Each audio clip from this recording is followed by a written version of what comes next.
এমন নয় তো যে অনুনাটক গরিব নাট্য দলের একটা বেঁচে থাকার ওয়ে জাস্ট, এটা তো নয় তো? এটা যদি হয় সেটাতে কোনো ভুল আমি দেখি না। কারণ ভাবনাটা তো ওইখান থেকেই এসেছে। আমার কাছে টাকাও নেই, আমার কাছে লোকবলও নেই। অথচ আমার থিয়েটারটা আমি করতে করতে চাই। চাই, আন্তরিকভাবে করতে হুম। চাই। তাহলে আমি গরিব হয়েও আমি তো থিয়েটারটা করতে পারছি না।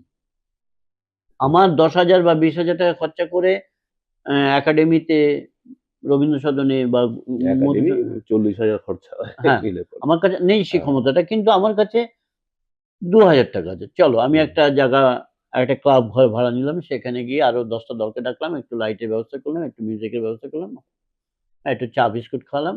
আমি আরো ৬-৭ টা নাটক করতে পারলাম। আমার আল্টিমেট কথাটা তো হচ্ছে, মানে এই বেসিক জায়গাটা যেন আমার কাছে পরিষ্কার থাকে, হ্যাঁ? সেটা হচ্ছে যে, সেটায় অসম্মানের কিছু নেই। না অসম্মান শুধু না, আমি যে কাজটা করছি কেন করছি? না, দলকে বাঁচিয়ে রাখার জন্যও করছি। দল হ্যাঁ, যাতে দল যদি না থাকে, এটা হুম, মহিতদা এটাও বলেছেন। হুম, মহিতদার ওই উদাহরণটা আরেকবার দিই। সেটা হচ্ছে যে, নাটক লিখলে তার কোনো মূল্য নেই। যতক্ষণ না হচ্ছে।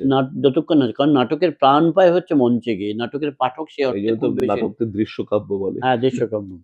আর তার জন্যই অ্যা আপনি কাজটা করছেন আরকি। হ্যাঁ।